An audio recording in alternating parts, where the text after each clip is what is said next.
وما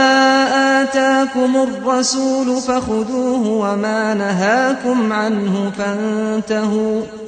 واتقوا الله إن الله شديد العقاب.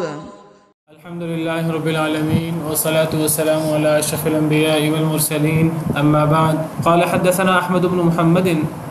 قال أخبرنا عبد الله قال أخبرنا عاصم قال قلت لأنس بن مالك. عاصم فرماتے ہیں تابعی ہیں، وہ فرماتے ہیں میں نے انس بن مالک رضی اللہ عنہ سے کہا اکنتم تکرہون السعی بین الصفا والمروہ، کیا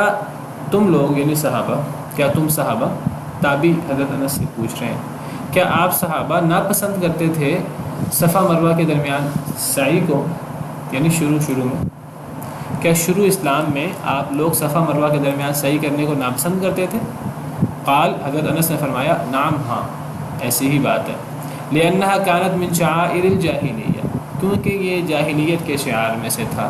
جاہلیت میں یہاں بت وغیرہ اس طرح کی چیزیں، یہاں ایک مخصوص ان کی عبادت ہوتی تھی، تو جب اسلام آیا تو ہمیں ذہن میں یہ آیا کہ کہیں یہ ان کی مشابہت نہ ہو۔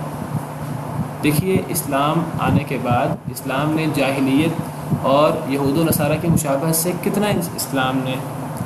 مشابہت سے بچا، اور نبی صلی اللہ علیہ وسلم نے کتنا حکم دیا صحابہ کرام کو کہ مشابہت سے بچو۔ تو صحابہ کرام کے دل میں اب یہ احساس پیدا ہوا کہ چونکہ صفا مروہ جو ہے یہ جاہلیت میں بھی شعار تھا، اور جاہلیت میں وہ اس کی تعظیم ہوتی تھی، اور یہاں وہ بت وغیرہ اور اس طرح کی چیزیں تھیں،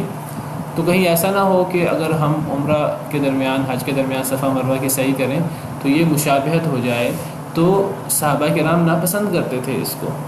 شروع میں، حتیٰ انزل اللہ، حتیٰ کہ اللہ تعالیٰ نے یہ آیت کریمہ اتار دی ان الصفا والمروہ من شعائر اللہ، کہ بے شک صفا اور مروہ اللہ کے شعائر میں سے ہے، اللہ کی نشانیوں میں سے ہے۔ فمن حج البیت او اعتمر، پس جو حج کرے بیت اللہ کا، او اعتمر یا عمرہ کرے، فلا جناح علیہ ان یطوف بہما، کوئی حرج نہیں ہے اس پر کہ وہ ان دونوں کے چکر لگائے۔ تو یہاں کوئی حرج نہیں سے مراد وہ جو جاہلیت کی وجہ سے وہ ناپسند کرتے تھے، اللہ نے ان کے اس بات کا رد کیا ہے کہ جو تم اس کو ناپسند کرتے ہو یہ ناپسند نہ کرو، تم پہ کوئی حرج نہیں ہے تم چکر لگاؤ۔ لیکن اب اس سے کوئی بندہ یہ لے کہ جی صفا مروہ کا چکر لگانا ضروری ہے ہی نہیں، انسان چکر لگا لے تب بھی کوئی حرج نہیں ہے، نہ لگا لے تب بھی کوئی حرج نہیں ہے، جس طرح حضرت عروہ بن زبیر نے سمجھا، تو یہ بات صحیح نہیں ہے۔ دیگر احادیث سے پتہ لگتا ہے کہ وہ صفا مروہ کا چکر لگانا اس کی سعی ضروری ہے، جس طرح پچھلی احادیث سے